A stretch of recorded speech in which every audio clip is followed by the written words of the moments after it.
ماشاءاللہ بہت ہی پیارے انداز میں شاہ صاحب نے اپنی جد پاک کا ذکر کیا ہے۔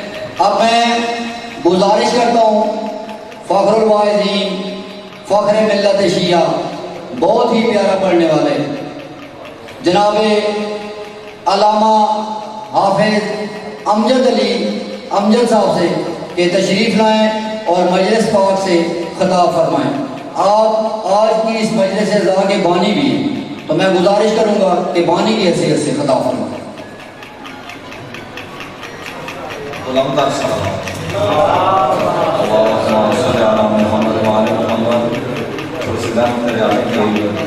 مہربانی ہوگی پچھلا وہ ماحول ہے، غلام کا سارے سوال پڑھیں حضرات۔ اللہ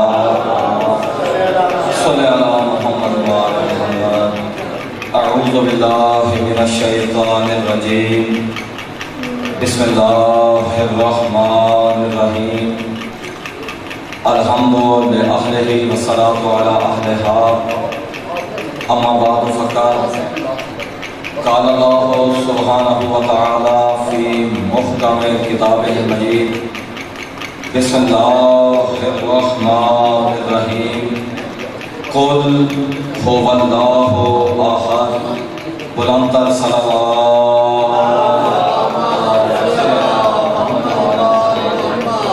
عزیزان گرامی قدر، مومنین محترم، برادران اسلامی و ایمانی، قرآن مجید کی محکم ترین سورت کی پہلی آیت تلاوت کرنے کا میں نے شرف حاصل کیا۔ قرآن مجید میں پروردگار فرماتا ہے یا ایھا الذین آمنوا لم تقولون ما لا تفعلون، ایمان والو وہ کیوں کہتے ہو جو خود نہیں کرتے۔ ہم پڑھنے والے خطیب ہوں یا ذاکر ہوں، ہم دوسروں سے چاہتے ہیں کہ وہ ہمیں داد دیں۔ اللہ کہتا ہے وہ کیوں کہتے ہو جو خود نہیں کرتے۔ اور جب دوسروں سے داد چاہتے ہو تو خود بھی داد دینی چاہیے۔ ذاکر مولوی مجلس میں بول پڑے، میرا خیال ہے مجلس خراب نہیں ہوتی، ثواب میں اضافہ ہی ہوتا ہے۔ آپ کو سبحان اللہ سکران صاحب کو سبحان اللہ ماشاءاللہ منہ سے نکلے ثواب ہی ہوگا نا، اس لیے کہ میرے عزت والے نبی نے فرمایا من قالا سبحان اللہ غرس اللہ لہ شجرۃ فی الجنہ۔ سامنے لانا یار بولنا ہے، جو ایک دفعہ سبحان اللہ کہے گا اللہ پاک اس کے نام کا ایک درخت جنت کے اندر لگا دے گا۔ پھر سن کے چوکا سبحان اللہ کہنا چاہیے نا۔ جو ایک دفعہ سبحان اللہ کہے گا، توجہ، اللہ پاک اس کے نام کا ایک درخت جنت کے اندر لگا دے گا۔ صحابہ کرام رضی اللہ تعالی عنہم نے کہا یا رسول اللہ ہم تو اللہ کا بڑا ذکر کرتے ہیں، تو ہمارے نام کے بڑے درخت لگے ہو گئے۔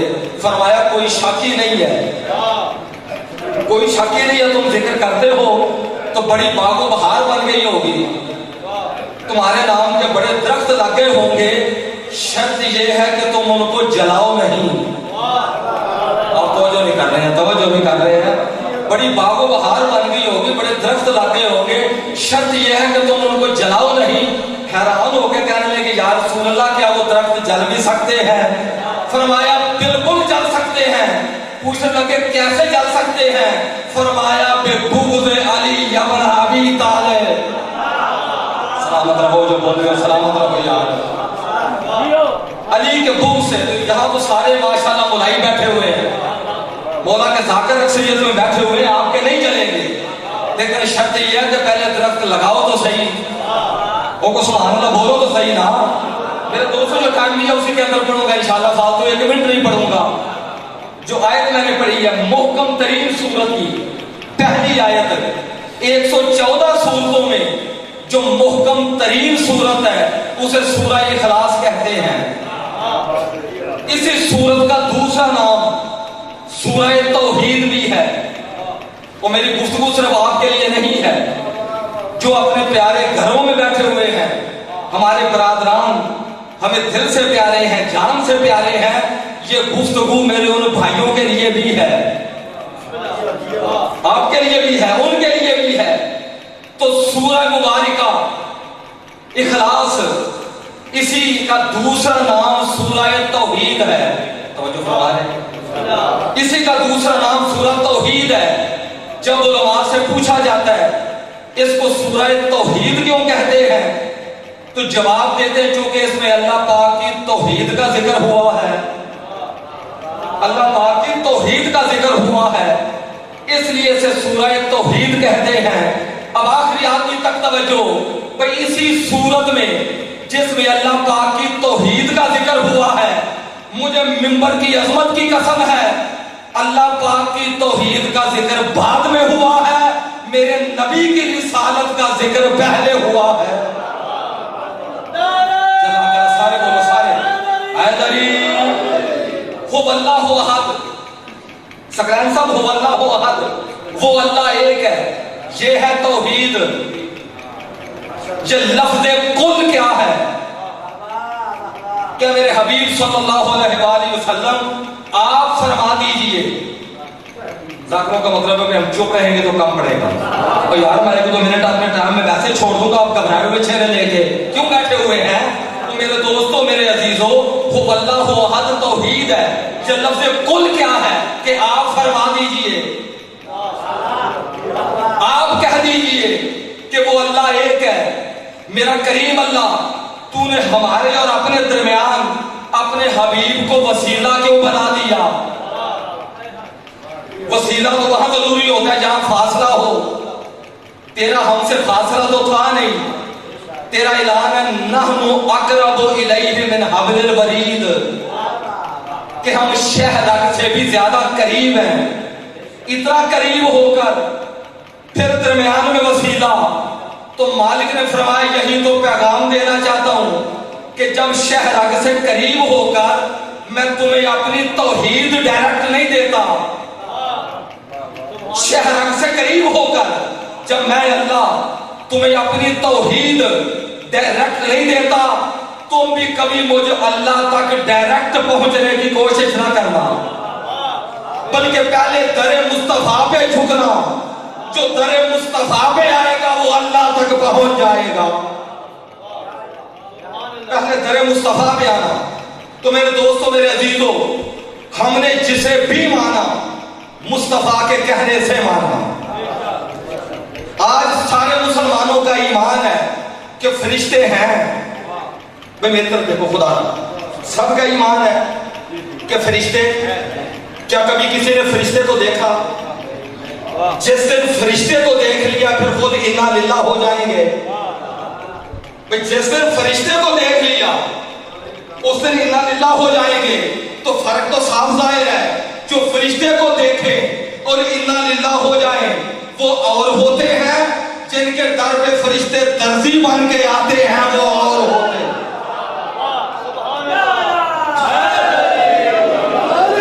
بہت سارے بندے بولے نہیں, عجیب بات ہے, دام میں وقت میں گنجائش میں نہیں. جب آپ نعرہ حیدری لگاتے ہیں نا, قرآن کہتا ہے میرے قاری کا نعرہ, میدان کہتا ہے میرے غازی کا نعرہ, خیبر کہتا ہے خیبر میں ڈٹ جانے والے کا نعرہ, بدر کہتا ہے بدر میں دلیری دکھانے والے کا نعرہ, احد کہتا ہے احد میں ڈٹ جانے والے کا نعرہ, کعبہ کہتا ہے میرے گوہر کا نعرہ, بطول کہتی ہے میرے شوہر کا نعرہ, جبرائیل کہتا ہے میرے استاد کا نعرہ, مصطفیٰ کہتے ہیں میرے داماد کا نعرہ. اللہ کہتا ہے مومنوں دونوں ہاتھ بلند کر کے لگانا میرے خان آزاد کا نعرہ. میرے دوستوں میرے عزیزوں فرشتوں کو کسی نے نہیں دیکھا, مانگ رہے ہیں. حوروں کو نہیں دیکھا, مانگ بھی رہے ہیں, دل میں طلب بھی ہے. جنت کو نہیں دیکھا, طلب سب کے دل میں ہے. جہنم کو نہیں دیکھا اور ہم دیکھنا بھی نہیں چاہتے. میرا خیال ذہنی طور پہ ادھر نہیں ہے. ہم نے جہنم کو نہیں دیکھا اور دیکھنا بھی نہیں چاہتے. جہنم کو بھی مانتے ہیں, جنت کو بھی مانتے ہیں, حوروں کو بھی مانتے ہیں, فرشتوں کو بھی مانتے ہیں. حد ہو گئی ماننے کی کہ جسے بھی مانا نبی پاک کے کہنے سے مانا, اگر اللہ کو بھی مانا تو نبی کے کہنے سے مانا. میرے دوستوں میرے عزیزوں بھی میں کہوں کہ میرے ہاتھ میں یہ رومال ہے, مانو گے؟ اب مانو گے لیکن بولو گے نہیں. سبحان اللہ ماشاءاللہ بہت ہو جانا. میرے ہاتھ میں یہ رومال ہے, مانو گے؟ مانے گے نا. اور اگر میں کہوں میری جیب میں 1 لاکھ روپیہ ہے, نہیں مانیں گے تو پھر رستے میں کراشن کو لے کے کھڑے ہوں.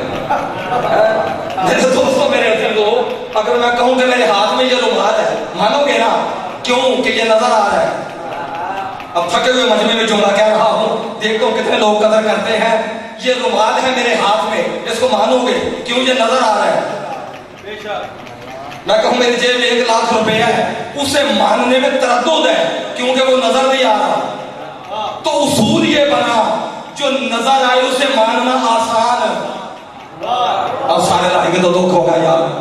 میرے دوستوں، جسے جو نظر آئے، گھڑی میں میری نظر ہے، پریشان نہ ہو، جو نظر آئے اسے ماننا آسان ہے، اور جو چھپا ہوا ہو، سارا مجمع کھڑا ہونا، نعرے لگائے پھر بھی جملہ بڑا ہوگا. جو نظر نہ آئے اسے ماننا مشکل ہے. تو میرے دوست، جو نظر آئے اسے ماننا آسان ہے، تو جو نظر نہ آئے اسے ماننا مشکل ہے. میرے نبی نے اللہ کو چھپا کے منوایا ہے، علی کو دکھا کے منوایا. سلامت رہو، سلام. سارے بولو، سارے. میرے نبی نے اللہ کو چھپا کے منوایا. میرے نبی نے اپنے اللہ کو دکھایا نہیں، نہ مکے کے اندر نہ مدینے کے اندر. دکھایا ہے علی کو. دکھایا یا نہیں دکھایا؟ وہ دکھایا یا نہیں دکھایا؟ بھئی سب کے سامنے بازو بھی بلند کیا، دکھا بھی دیا. تو میرے دوستو، ہم علی کے کہنے سے نبی کو نہیں مانتے، نبی کے کہنے سے علی کو مانتے ہیں. سلامت رہو، آباد رہو. میرے دوستو میرے عزیزو، یاد رکھنا، ہم اسے ہی مانتے ہیں جسے نبی پاک منوائے. ہم اسے ہی مانتے ہیں جسے نبی پاک منوائے. آخری جملے پہ ہوں، اللہ تعالیٰ نے فرمایا وَمَا آتَاكُمُ الرَّسُولُ فَخُذُوهُ.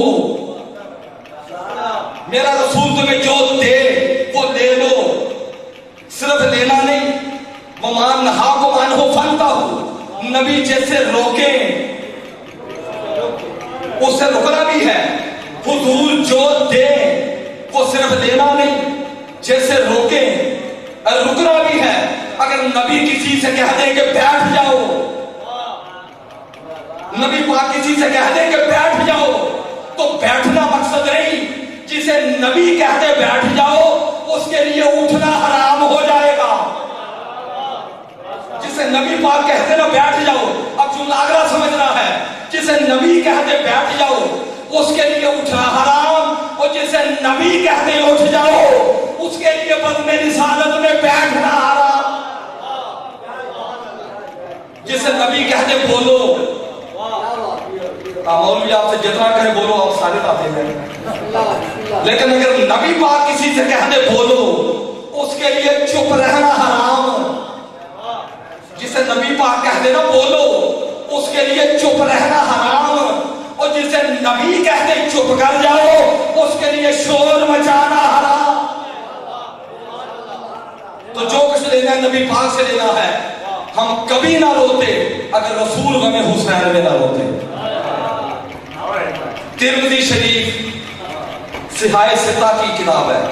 میں کہا نا میری گفتگو صرف قوم کے لیے نہیں، اپنے پیارے برادران کے لیے بھی ہے جو گھروں میں بیٹھے ہیں، وہ سب ہمارے بھائی ہیں. ہماری مجالس میں اتحاد کا درس ملتا ہے، محبت کا پیغام ملتا ہے. یہ دل آزاری کے لیے نہیں ہے. دام وقت میں گنجائش اور زیادہ پڑھتا. ترمذی شریف صحاح ستہ کی کتاب ہے. حضرت ام سلمہ رضی اللہ عنہ روایت کرتی ہے 10 محرم 61 ہجری.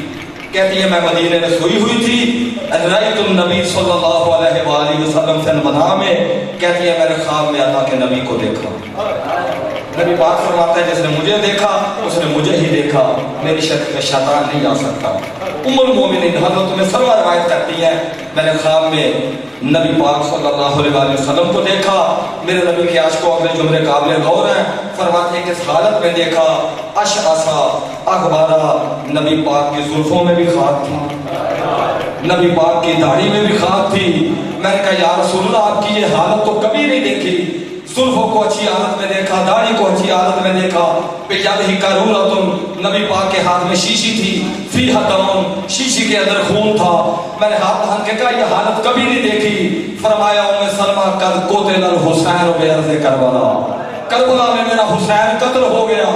میں شیشی میں حسین کا خون لے کے آیا ہوں، بروز قیامت اللہ کے سامنے پیش کروں گا، میرا اللہ میرے حسین کا